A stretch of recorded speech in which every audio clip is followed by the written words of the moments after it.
Yo, what's going on? Welcome back to another episode of Turning Him Up. I'm your boy LP82, along with my co-host, Young Tech, aka Wordplay. of course, the gracious. And Shonna. Hi, guys.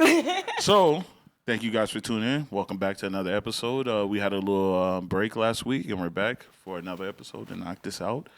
Of course, we do have the questions. Oh, I keep on forgetting. Always forgetting. Man, come on, man. Dang, cut me some slack, all right? You don't deserve it. But yes, Panda. Panda's behind the camera. He's the man, the voice. He's pretty much the god of the podcast. You just hear the voice. Oh, now I'm getting too much credit, man. One side or another, I can't get enough. Yeah, hey, you're getting a shout out today. So, Boy, Vlad TV. yeah, for sure. We wonder what everybody be looking at. So, so we're back, and we got some questions, of course. Shonna, she has the random, or do we have the random? Well, we do have the random. Well, it's kind of random. I was thinking about it. The music industry. I was like sitting back, and I was like wondering, how are they doing? You know, and so I looked it up. I went on to this website, and they were talking about how the music industry is losing more than $10 billion in sponsorship alone. And I'm like, how in the world are they making money, right? So my random question to you guys is, how do you think music artists are now being affected when it comes to the whole coronavirus situation? Hey, they're out there scamming.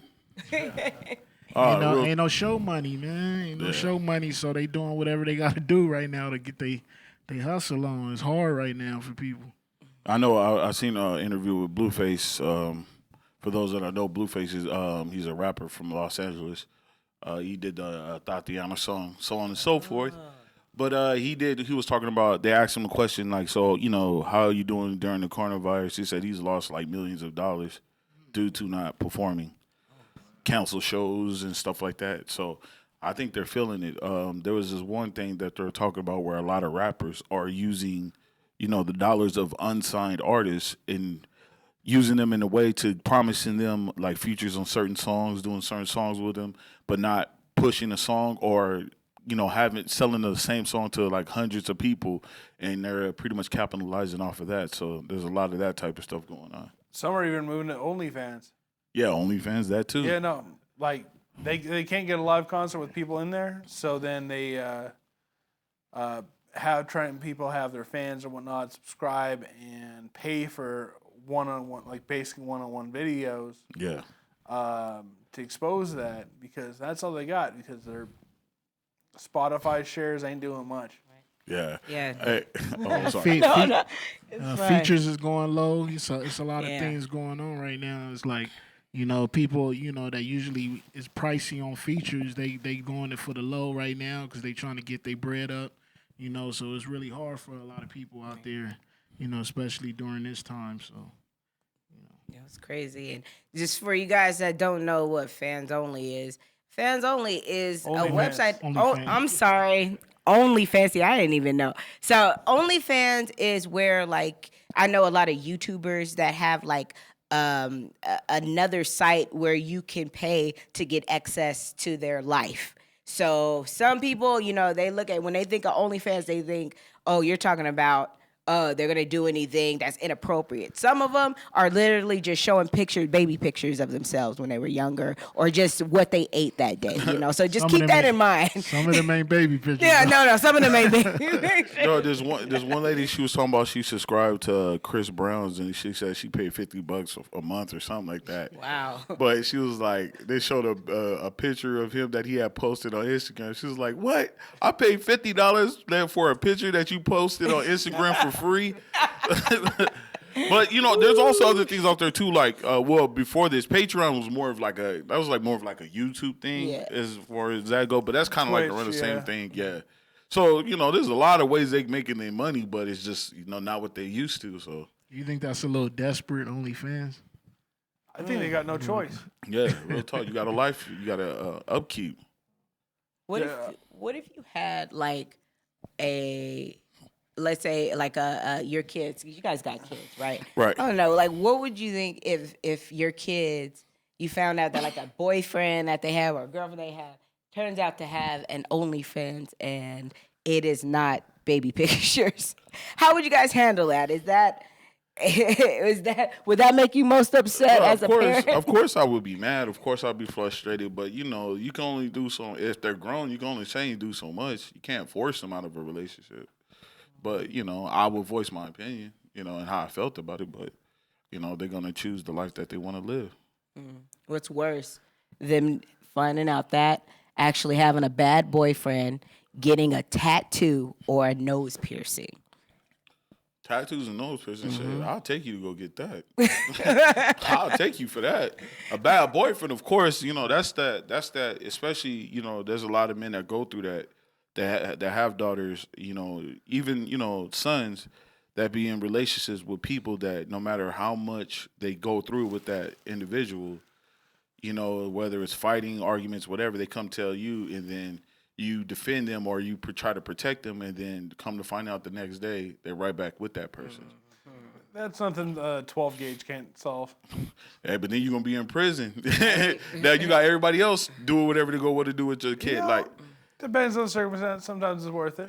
Yeah, definitely. I feel the same way. I feel like having my kid with like to say my daughter with a bad boyfriend is definitely something I don't want. I think most of all because that affects them emotionally. You know what I'm saying? Like, that could turn them into a whole different person. You know what I'm saying? Than they supposed to be. Tattoos can be removed. Ears piercings can be closed. You know what I'm saying? Like ears can be closed. So, that right there is probably affect me most of all. And I went with the tattoo situation because I was just like, I just want to make sure that you leave it open. I'm not saying like any tattoo. I'm saying like a name of a guy when you're 14 years old. You know what I mean? Nah. Like that. That's what I mean. Not like if you get a little butterfly, you didn't tell me, and I'd be mad like, Arr. But I mean like you got Michael across your back. You know what I mean? Oh, that's the thing that I'm all like, I think tattoo is the... On your little butt cheek. Hell no. Oh, no. That's out. That's terrible. Owned by... Oh, man. Wow. That's wild. All right. Next question. What is your earliest memory as a child growing up? Good or bad? Earliest memory? I have quite a few. I remember when I was 2. I tell the story all the time. When I was 2, when I fell off a carport. What? I don't remember that one. Can we explain? Man, I told Terrence the story a couple times, but for the people that want to, I was just out hanging out in apartments with some older kids, and I was just following them around, and then they were climbing carports, and I climbed up the damn carport. I don't know how the hell I got up there, but they were throwing rocks at cars. And the kids are older, so they're in front of me. And the way the carport was like right next to a street, so they're throwing rocks at cars. And I remember this like it was like yesterday. I'm kind of backing up because every time I'm throwing a rock, I'm hitting the kid. He's like, "Stop hitting me with the rock or whatever," because it's like little rocks up on the top of the thing, whatever. So I'm thinking in my mind, if I back up far enough, I have enough room to throw over them. I don't know why I thought I kept backing up, and then I went head first into the concrete. Oh, no. Bam! And I remember, I'll never forget, I was crying. And you got your memory still? Yeah. I remember when I hit the ground. I remember how I felt. I remember who I was crying for. You didn't all black that out? You didn't like... Hell nah. I was crying for... All I remember, I wanted my brother. I didn't want my mom or my dad. I just wanted my brother. I was like, where's my brother at? Where's my brother at? One of my moments I would say is it was a time where my cousin, it's like my little brothers and my sister, everybody was in the pool. I don't know if you remember. Right. I don't know if you was in there when Shannon was in there. Oh no, I was gone that day. Oh yeah, I believe you was gone. But yeah, I had my little brothers in the pool. I was watching a football game with my uncle in the living room, and some just told me to go out in the back, see what was going on with my brothers and all that. Have my mom and my auntie in the chair. And, everybody swimming, playing around, normal stuff. And I see my little cousin at the bottom of the pool. You know what I'm saying? So he just laying at the bottom of the pool. And I'm like, you know what I'm saying? Like, is he like, what is he doing? Like, he's not moving or nothing. So, I just jump in there. I don't know. Something just told me to jump in the water. I jumped in the water, grabbed him, pulled him out. He wasn't breathing, and that was a very memorable moment. I had to do CPR on him. I never even, heard his. I heard of CPR before, but I was just going off what I seen on TV. You know what I'm saying? I'm pumping his heart.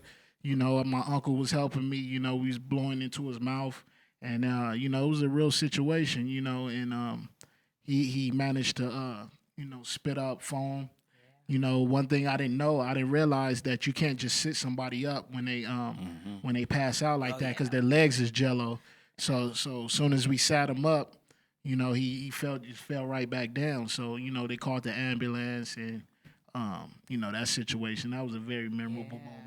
It's crazy, man. Yeah, Terrence legitimately saved someone's life. Shout out to Shannon. He's cool. You guys still talk to him? I talk to him on Facebook every now and then. I like his pictures. Shout out to Shannon. Hey Shannon. Miss you, man. Let's see. Memories. I remember everything. I don't know if you guys know anything about cancers. My astrology sign is Cancer, and cancers are known for remembering like everything. So I had to like write it down because I was like, what is something that I remember? And I put down cheer. That's what I remember. Oh, cheerleading? Cheerleading. Oh, okay. I just remember the youngest I remember being a cheerleader was like 3 or 4 years old. I don't even remember that time. I just know that it was like, I remember putting on the blue and white, because we were the Chargers, you remember that? And putting on the blue and white uniform, getting a little pom-poms, and taking a picture in these like concrete stairs. And that's the earliest memory I have as a child. How old were you then? I was like 3. 3? You did it for a while, didn't you? Oh, yeah. Until I was like, 15? Something like that. It was like a long time I was cheerleading. What about you, Matt? Night terrors. Explain. No, it was like roughly when I was like 5 or so. I was like, my mom thought I was possessed. Like I had nothing but like dreams about being eaten alive by something. My mom like had me in her arms at one point and brought me into the bathroom, and I was asleep in her arms, and my head turned towards the mirror, and I just started screaming. Wow. Like looking at myself in the mirror with my eyes closed, just screaming. How old are you at this time? This is around 5 years old. 15. No. Say, you better not be in his teens screaming. 19. No. But yeah, no, it was like you guys remember the movie The Mummy? Yeah. Right? Those scarabs, those little beetles. Yeah. Right? Like I just imagine those with like tarantula legs going through the entire house. And I'd just like run into the bathroom, try and close the door. It gets jams against a few of those. Is it because you watched the movie? And then some of those came in and just ate me alive. Oh, no. I don't even. You was just dreaming, bro. No, it was a dream. Obviously, I'm still here, right? So it was a dream. But You know what I'm saying? You must have watched it like right there the night before or something. I mean, 5. I mean, you remember some stuff. At 5, I don't even think it was The out Mummy yet. wasn't out yet. Yeah, no, it wasn't even out yet. It was just like I've always been arachnophobic, so it was like what is the most terrifying spider I can think of? And a giant beetle with hairy fucking legs was always kind of top bid. All right, it was there was that, and there was like raptors, and then there was like zombies. There was like literally anything you can think of. I had a dream where I was being eaten alive. That's crazy and terrifying as a child and as an adult. Yeah. But speaking of adult terrors, I want to know, what do you guys think? What's something that's terrifying that we all accepted as adults that's a fact of life? Death. Taxes. Nothing is more certain than death and taxes, I'll tell you that much. I think death. I think that's, I think that's, as much as people say it's not, I think that's definitely something people is aware of, and they're definitely scared of death, I believe. You know what I'm saying?